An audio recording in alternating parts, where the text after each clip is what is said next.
A common question that gets asked about the sovereign chessboard is, okay, I understand why there are all these squares of color.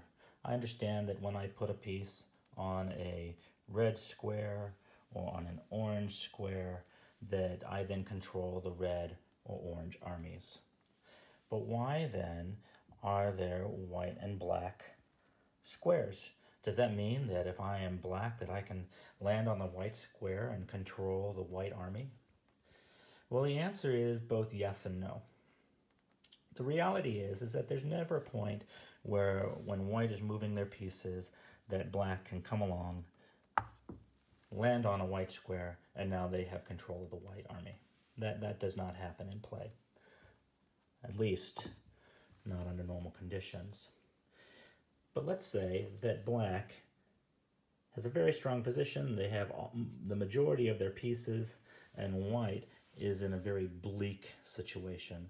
Most of their pieces have been decimated. There's not much left of the white army in this position. But they do have a situation either where they have a pawn on a square of color, or perhaps they're in a position where their pawn is in a place where their next turn they could then promote. There are then a couple of options available.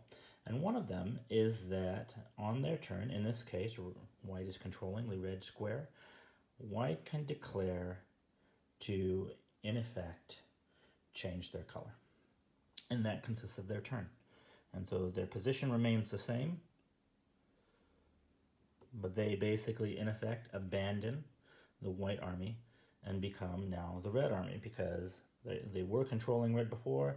They still have the majority of their red pieces, and so by changing over and becoming the red king, the red army now has more pieces than what the white army had. In this case, these white pieces can still be used. They are abandoned for the time being, but black can then advance to the white square.